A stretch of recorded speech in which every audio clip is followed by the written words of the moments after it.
शुक्लांबरधरं विष्णुं शशिवर्णं चतुर्भुजं प्रसन्नवदनं ध्यायेत् सर्वविघ्नोपशान्तये। गुरुब्रह्मा गुरुर्विष्णु गुरुर्देवो महेश्वरः गुरुः साक्षात् परब्रह्म तस्मै श्रीगुरवे नमः। या कुन्देन्दुतुषारहारधवला या शुभ्रवस्त्रान्विता या वीणावरदण्डमण्डितकरा या श्वेतपद्मासना या ब्रह्माच्युतशङ्करप्रभृतिभिर्देवैः सदा पूजिता सा मां पातु सरस्वती भगवती निःशेषजाड्यापहा। कूजन्तं राम रामेति मधुरं मधुराक्षरम् आरुह्य कविताशाखां वन्दे वाल्मीकिकोकिलं। गोष्पदीकृतवारासिं मशकीकृतराक्षसं रामायण महामाला रत्नं वन्दे अनिलात्मजं। वैदेही सहितं सुरद्रुमतले हेमे महामण्डपे मध्ये पुष्पकमासने मणिमये वीरासने संस्थितम्। अग्रे वाचयति प्रभञ्जनसुते तत्त्वं मुनिभ्यं परं वाख्यातं भरतादिभिः परिवृतं रामं भजे श्यामलम्। चरितं रघुनाथस्य शतकोटिप्रविस्तरम् एकैकमक्षरं प्रोक्तं महापातकनाशनं। శ్రోతలందరికీ ఈ పురాణం రంగడు అనేటువంటి ఎపిసోడ్లోకి స్వాగతం. కిందటి ఎపిసోడ్లో మనందరం ఈ పురాణ ప్రక్రియ గురించి తెలుసుకున్నాం. ఇప్పుడు సరే ఈ అంశం ఏంటి, ఈ పురాణ ప్రక్రియలో మనం చర్చించబోయేటువంటి అంశం ఏంటి అంటే అనన్య రాఘవం. అనన్య రాఘవం అంటే రాఘవం అంటే శ్రీరాముడి చరిత్ర. అనన్య సెకండ్ టు నన్ అంటే ఒకటే. నేను మిమ్మల్ని అందరిని అడిగేది, మనకి ప్రామాణిక గ్రంథం అంటే రామాయణం, ఆదర్శ పురుషుడు అంటే రాముడు.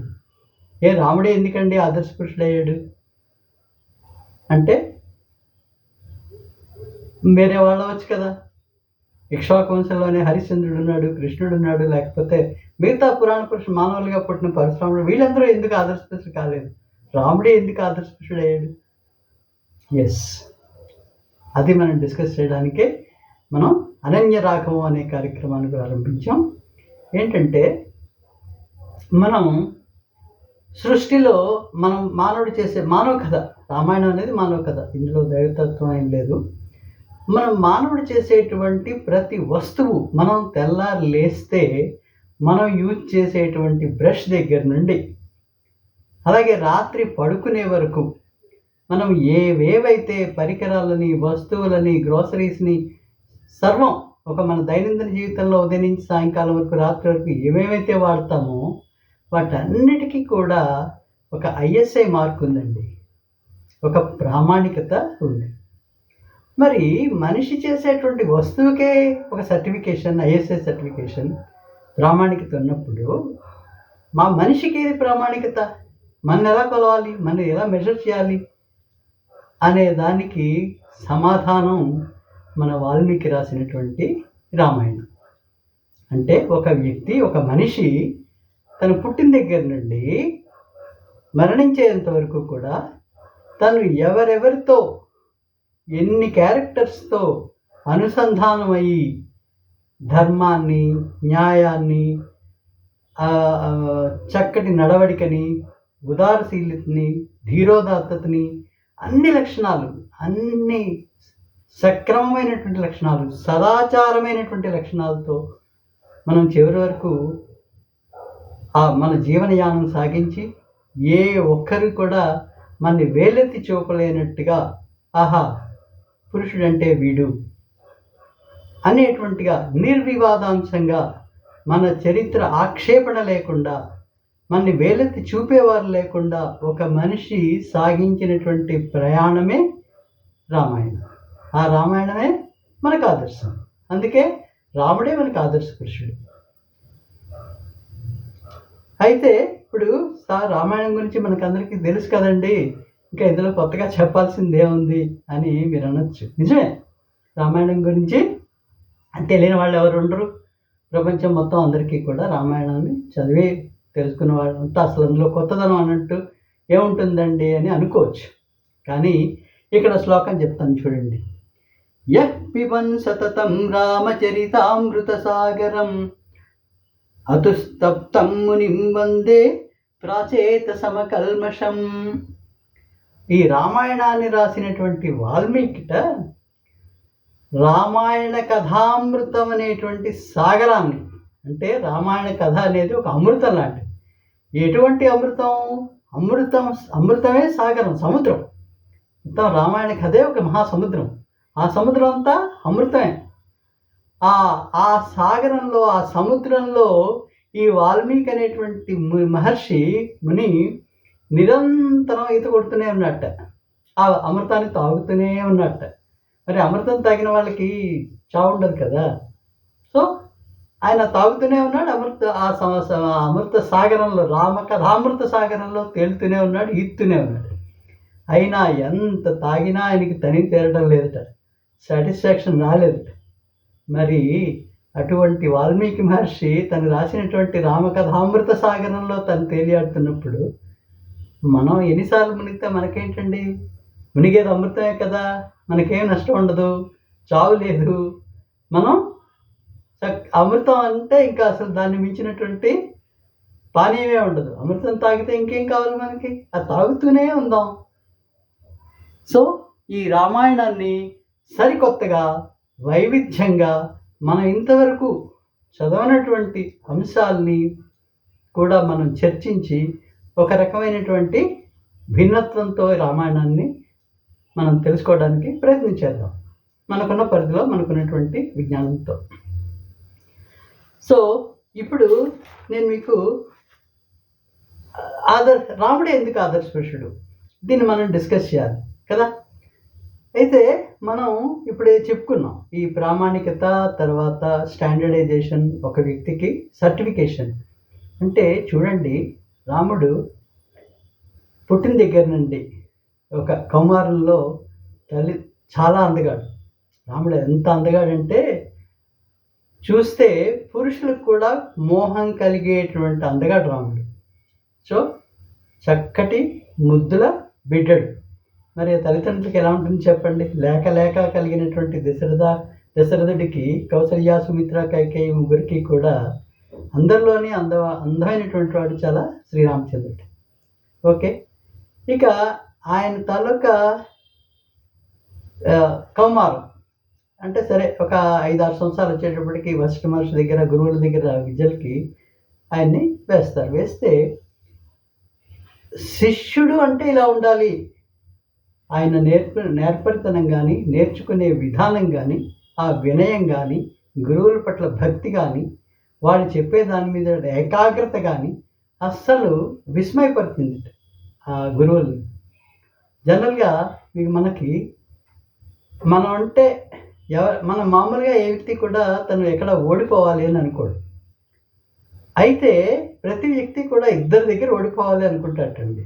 ఎవరంటే ఒకరి తండ్రి అనుకుంటాట, పుత్రాది చేత్ పరాజయ, నేను నా కొడుకు చేతిలోనే ఓడిపోవాలి అని తండ్రి అనుకుంటాడు.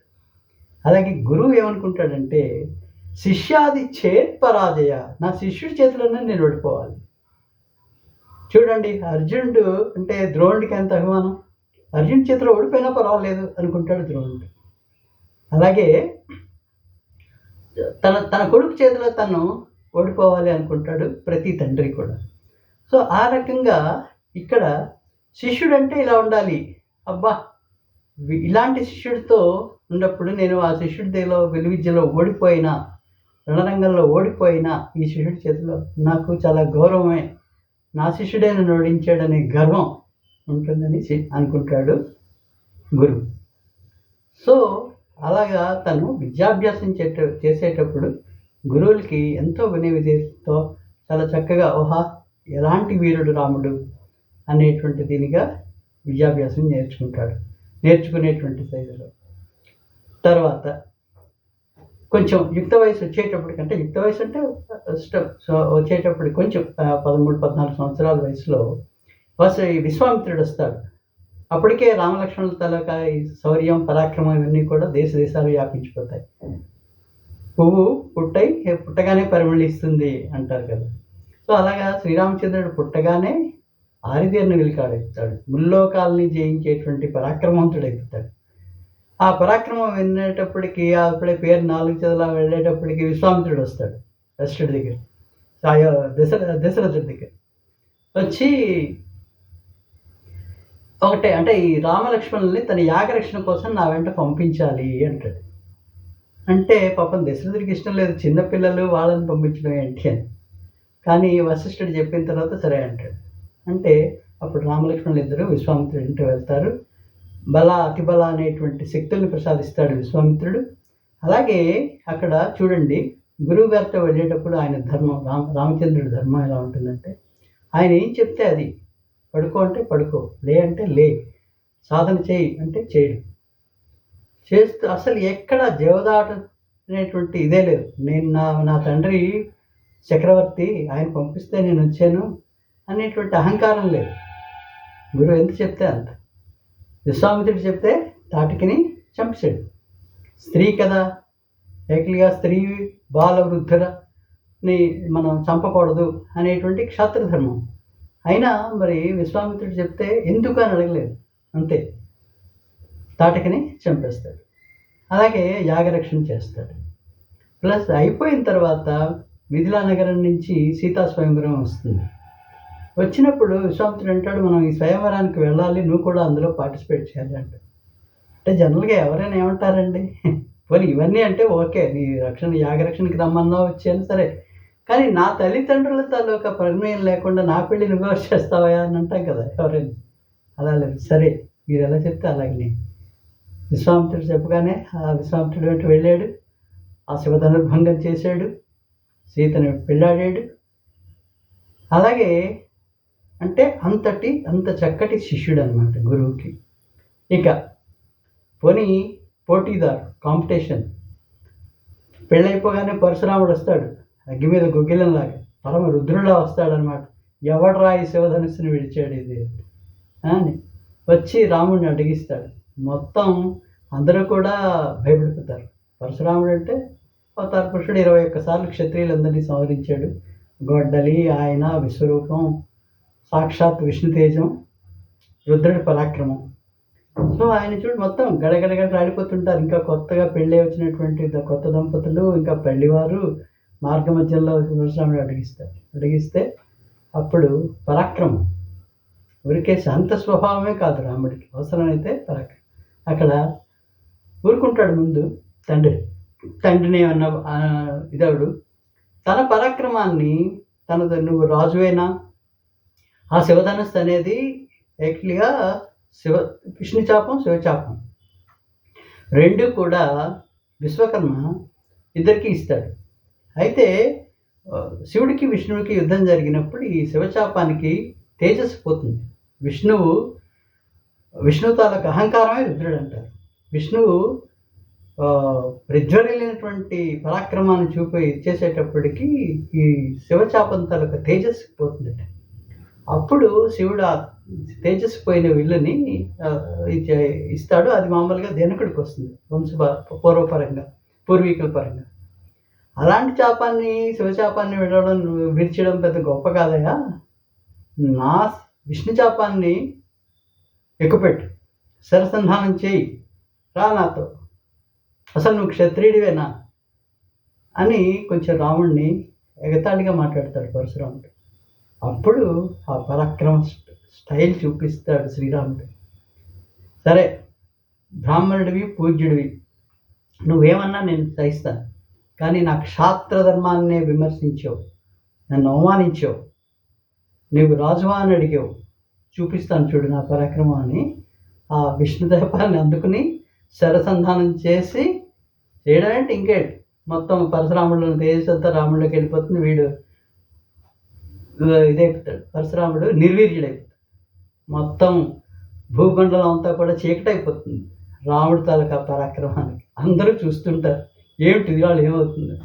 అప్పుడు చెప్తాడు, నా రామబాణానికి తిరుగులేదు.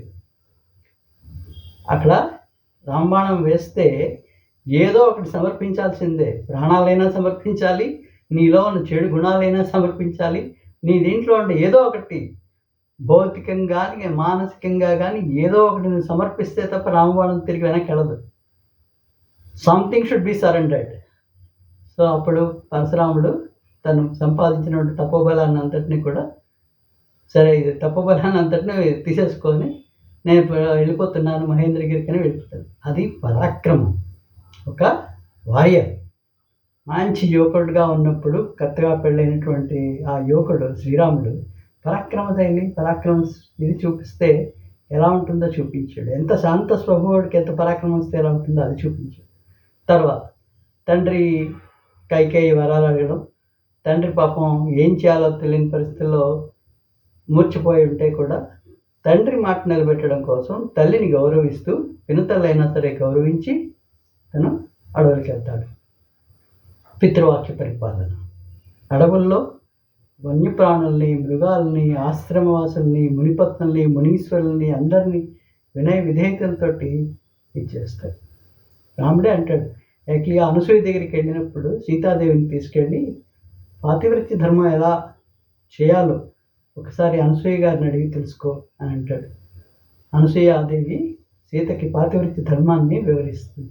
అంటే స్త్రీలకి అంత వాల్యూ ఇచ్చాడు రాముడు. అంతేకాదు, గుణాహ పూజాస్థానం గుడిసిన చలింగం నచోయ. ఒక వ్యక్తిని గౌరవించడానికి, అయ్యో వీడి స్త్రీ, వీడికి నేను నమస్కారం పెట్టాలా, వీడు చిన్నవాడు నాకంట, వీడికి నేను నమస్కారం పెట్టాలా, వీడిని గౌరవించాలా అనేది లేదని చెప్తాడు. స్త్రీలకి అంతటి విలువనిచ్చినటువంటి వాడు శ్రీరాముడు. సో అలాగే ఇంకా వన్యప్రాణులు కానీ పశుపక్షాదులు కానీ ఎవరితోనైనా సరే ఎంత ఉదాత్తశీలో శ్రీరామచంద్రమూర్తి. ఎవరి మనస్సు నొప్పించడం, సదాచార సంపన్నుడు. ఇక పోనీ సీతాపహరణం ఇవన్నీ జరిగిన తర్వాత, రావణాసురుడు వచ్చి సీతను అపహరించిన తర్వాత జటాయువు రాముడి కార్యం కోసం పాపం చనిపోతుంది, రావణుడితో యుద్ధం చేసి. అప్పుడు ఆ జటాయువుకి కర్మకాండ చేస్తాడు రాముడు. శబరి ఎంగిలి పళ్ళు ఇస్తే తింటాడు. సుగ్రీవుడితో హనుమ దర్శనం అయిన తర్వాత, హనుమరాముడు కలుసుకున్న తర్వాత సుగ్రీవుడితో చెలిమి చేసిన తర్వాత స్నేహితుడు, స్నేహధర్మం చూడండి, స్నేహితుడి కోసం ఎంతకైనా వెళ్తానంటాడు. స్నేహధర్మం అంత గొప్పది. ఏంటక్కడ వాలిని చంపడం. ఎలా చంపాడు రాముడు? చెట్టు చాటు నుంచి చంపాడు. పాపం అవ్వాలు మోసాడు కదా. ఇంతటి పరాక్రమం, వాలిని చంపలేనివాడు కాదు రాముడు. రాముడికి ఎదురుగా నిలిచి గెలవగలిగేటువంటి వీరులు ముల్లోకాల్లోనే లేరు. అయినా ఎందుకు చెట్టు చాటు నుంచి చంపాడు? వాలికి ఏదో వరం ఉంది. ఇక్కడ స్నేహధర్మం అన్నిటికంటే గొప్పది. నాకు అపవాదం వస్తే రాని, చెట్టు చాటు నుంచి కొట్టారు రావణుని అందరూ అన్నారు. కానీ ఇక్కడ స్నేహం, స్నేహితుడికి ఇచ్చిన మాట నిలబెట్టాలి, స్నేహధర్మం.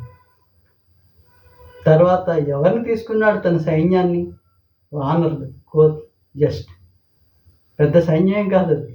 కానీ మనిషికి పట్టుదల ఉంటే వానరుడే కాదు, ఉడత కూడా నాకు సాయం చేస్తుందని అందరికీ చాటి చెప్తాడు కదా. అది ఆయన తలక పట్టుదల, ఆయన స్కిల్. సముద్రం మీద వారధి కడతాడు. ఆ రోజు ఇప్పటికీ మనం ఎవిడెన్స్, మన రామేశ్వరంలో వంతెన ఉంది అనేది మనం ఇవాళ సైంటిఫిక్గా మనం ప్రూవ్ చేస్తున్నాం. హిస్టారిక్గా దాన్ని ప్రూఫ్ ఉంది, మనం జరగలేదు అనడానికి లేదు. సో ఇంకా యుద్ధం ప్రారంభం అవుతుందనగా విభీషణుడు శరణని అక్కడ రావణాసుడితో పెట్టి, రావణాసుడి సొంత తమ్ముడైనా సరే విభీషణుడు రాముడి దగ్గరికి శరణకు వస్తే అందరూ అంటారు, ఇంకా యుద్ధం ప్రారంభం అవుతుంది, శత్రు శిబిరం నుంచి వచ్చినవాడు, వాడి తమ్ముడు, సాక్షాత్ రావణాసుడు తమ్ముడే విభీషణుడు, వాడికి శరణవ్వడం ఏంటి రామ అంటే అంటాడు, శరణంబని వచ్చిన భీకర శత్రువునైన ప్రీతికి అవగవలియున్ కరుణాపరుల తరింగిది సరి ఇరువుగ సరిరావు దీనికి ఏ ధర్మంబుల్. ఎవరైనా కానీ, రావణాసుడు తమ్ముడే కానీ శరణనిస్తే శరణిస్తాను, అది నా ధర్మం అంటాడు. శరణాగత వత్సలుడు. ఇక రావణాసురుడిని సంహరించడం అయిపోయిన తర్వాత మన లంకానగరం చాలా అద్భుతమైనటువంటి బంగారు నగరం, అద్భుతమైన నగరం. అష్టదిక్పాలకుల్ని కంట్రోల్లో పెట్టి రావణాసురుడు లంకానగరాన్ని పరిపాలించాడు. సో అలాంటి నగరాన్ని ఎకో ఫ్రెండ్లీ సిటీ, హేమమయం, మొత్తం లంకానగరం అంతా బంగారమే. లక్ష్మణుడు కూడా చూసి, అన్నా ఇది మనం రాజ్యం వీరపోచ్చాం, మనం ఈ లంకా నగరాన్ని జయించాం, ఇక్కడే ఉందాం, ఇది చాలా బాగుంది, మన అయోధ్యలో ఏముందంటే అప్పుడు అంటాడు, అపి స్వర్ణమయ లంక నమే రోచతి లక్ష్మణ జనని జన్మభూమిశ్చ స్వర్గాదపి గరీయసి. అది దేశభక్తి. ఈ లంకా నగరం స్వర్ణమే కానీ నాకేమీ రుచించదు, నా అయోధ్యే నాకు గొప్ప. నన్ను కన్న తల్లి, నన్ను కన్న జన్మభూమి నాకు దేంతోని సమానం కాదు. ఇది బంగారమే కావచ్చు, నాకు అవసరం లేదు. నమే రోచతి లక్ష్మణ, నాకు అవసరం లేదు. అది దేశభక్తి. ఇక రామరాజ్య పాలన అంటే మనం చెప్పక్కర్లేదు. రామో విగ్రహవాన్ ధర్మ సాధు సత్య పరాక్రమ. ధర్మం కానీ ధర్మ సూక్ష్మం కానీ రాముడు చేసినట్టుగా ఎవరు చేయలేరు. సో ఇంకెక్కడండి మనం ఆయనలోని లోపాలని ఎత్తి చూపగలిగేవాడు ఎవడైనా ఉన్నాడా? మరి ఇదే కదా ఆదర్శం అంటే. అన్నదమ్ములకి అగ్రజుడిగా రామన్నే, ఏదో మనం అన్న దాదా అని మనం ఈ అన్నలు కాదు, అన్నంటే రామన్నే, ఆయనే ఆదర్శం. సో ఇన్ని క్యారెక్టర్స్ తనది. ఎన్ని క్యారెక్టర్స్ అయితే మన జీవిత ప్రయాణంలో మనం ఎన్ని క్యారెక్టర్స్ తోటి మనం ఇంటరాక్ట్ అయ్యామో, ఆ క్యారెక్టర్స్ అన్నిటినీ ఒప్పించి ఎక్కడ ఎవరిని నొప్పించకుండా శభాష్, మనుషుడంటే ఇతడు, పురుషుడంటే ఇతడు అనేటువంటి గ్రంథం, అటువంటి పురుషుడు, అటువంటి కథానాయకుడు మనకు ఆదర్శం కాకపోతే ఇంకెవరండి ఆదర్శం చెప్పండి? ఏదో 1-2 ఆస్పెక్ట్స్లో మనం హైలైట్ అవ్వడం కాదు. జీవితంలో, జీవిత గమనంలో మనం పుట్టిన దగ్గర నుంచి మరణించే వరకు ఎన్ని క్యారెక్టర్ మనం ఎంతమందితో ఇంటరాక్ట్ అవుతామో అన్నిటిలోని తన ధర్మానుబద్ధంగా, సదాచార పరాయణుడిగా, వినయశీలి, సాధుశీలి, సత్ప్రవర్తనుడు, మంచి భర్త, మంచి తమ్ముడు, మంచి కొడుకు, మంచి శిష్యుడు, మంచి స్నేహితుడు, మంచి పాలకుడు ఎక్కడుంటారండి? అది కదా, ఆయన కదా ఆదర్శపురుషుడు. ఇప్పుడు చెప్పండి, రాముడు ఆదర్శపురుషుడు కావాలంటారా కాదంటారా? మనం రామాయణాన్ని ప్రామాణిక గ్రంథంగా తీసుకోవాలా లేదా? ఇంకొక మాట కూడా చెప్తాను చూడండి. ఏమంటాడో తెలుసా రాముడు? రాజ్యపాలన విషయంలో ఒక రాజు అనేవాడు ఎలా ఉండాలి అనే దానికి, స్నేహం దయాంచ సౌఖ్యంచ యదివా జానకీమపి ఆరాధనాయ లోకస్య ముంచతో నాస్తి మే వ్యధ. లోకారాధన, లోక పరిపాలన, మన రాజ్య పరిపాలకుడు రాజు అనేవాడు ఎలా ఉండాలంటే స్నేహం, దయ, సౌఖ్యం. యదివా జానకీమపి, అవసరమైతే జానకీదేవిని కూడా, భార్యని కూడా, ముంచతు నాస్తి మే వ్యధ, ముంచతు విడిచిపెట్టేస్తాను, నాకే బాధ కూడా లేదు, అయ్యో వదిలేసాను, స్నేహితుడిని వదిలేసాను, అది నిర్దయుడిని అయిపోయాను, కర్కశంగా వ్యవహరిస్తున్నాను, సుఖాలు లేవు, సుఖం వదిలేసాను, నేను చక్రవర్తి అనేయండి, నాకే సుఖం లేదు, నా భార్యని కూడా, నా బహిప్రాణమైనటువంటి భార్యని కూడా వదిలిపెట్టేస్తాను అనేటువంటి చింత కూడా నాకు లేదు. దేనికోసం? ఆరాధనాయ లోకస్య, ఈ నాకు లోకరక్షకుడినిగా, ఈ పరిపాలనా దక్షుడిగా, ఈ ప్రజలందరి యొక్క రాజుగా నేను వాటిని కూడా విడిచిపెట్టేస్తాను సుమా అని చెప్పినటువంటి రాజు ఎక్కడున్నాడండి? పరిపాలకుడు ఎక్కడున్నాడు చెప్పండి? అటువంటి పరిపాలకులు ఉన్నారా? మనం చరిత్రలో చూసాము. అందుకే రాముడు ఆదర్శ పురుషుడు. అందుకే మనం రామాయణాన్నే ఆదర్శ గ్రంథంగా, ప్రామాణిక గ్రంథంగా తీసుకోవాలి. అవునా? ఒప్పుకుంటారు కదా ఇప్పుడు మీరంతా? సరే, ఇప్పుడు నేను మీకు ఒక చిన్న కవితనండి, పాటనండి, అసలు రామాయణ సంగ్రహం, అసలు ఎందుకు రాముడు ఆదర్శ పురుషుడు అనేదానికి ఈ పాట విందాం. దీంతో ఈరోజు కార్యక్రమం ముగిద్దాం. మనుషులు చేసే ముడి పదార్థాలు ISO ముద్రను పొందాలా, మరి మనుషులు మాత్రం మనుషులుగా బ్రతుకులు గడపాలా. మనమంటే ఇట్లుండాలని మన కథ నడిపాడు, వాల్మీకి రామ కథనే రాశాడు. బోయవాడు మన మనుగడ కోసం రాముని మరిచాడు, బోయవాడు మన మనుగడ కోసం రాముని మరిచాడు. మనుజుడొకడు మన మహిలో పుట్టి మానవ ధర్మం తానిలబెట్టి మానవుడే మహనీయుడన్న దేవుడు కదరా రాముడు. దేవతలకు ధర్మం చెప్పిన విగ్రహమూర్తి అతడు. ప్రతి తండ్రి తన కొడుకుని చూసే వైనం, గురువెవరైనా వాంఛిత శిష్యుని చందం. ఏ యుగమైనా అన్న పదానికి రామన్నే అర్థం. భార్యాభర్తల అనుబంధానికి జగత్తు కది చిహ్నం. మనుషులు చేసే ముడి పదార్థాలు ISO ముద్రను పొందాలా? మరి మనుషులు మాత్రం మనుషులుగా బ్రతుకులు గడపాలా? మైత్రి కోసం అగచాటైన వాలిని చంపిన తర్కం, వానరుడైన సైన్యం నాకని రగిలించిన రాజసం. పట్టుదలుంటే పయోధిపైన వారధి కట్టే తంత్రం, శరణని వస్తే శత్రువునైనా రక్షిస్తానను సత్యం. మనుజుడొకడు మన మహిలో పుట్టి మానవ ధర్మం తానిలబెట్టి మానవుడే మహనీయుడన్న దేవుడు కదరా రాముడు. దేవతలకు ధర్మం చెప్పిన విగ్రహమూర్తి అతడు. 10 తలలున్న పరిధి దాటితే దండించేదేదమనం. పసిడి నగరమే ప్రాప్తించిన జన్మభూమి స్వర్గం. పాలన కోసం ఆలిని సైతం విడిచినదే కద ధర్మం. బంటుని సైతం గుండెలో నిలిపిన భక్తుని కది పట్టం. మనుషులు చేసే ముడి పదార్థాలు ISO ముద్రను పొందాలా? మరి మనుషులు మాత్రం మనుషులుగా బ్రతుకులు గడపాలా? శుభరాత్రి. మళ్ళీ రేపు ఇంకొక ఘట్టంతో అనన్యరాగం ఎపిసోడ్ని ప్రారంభిద్దాం.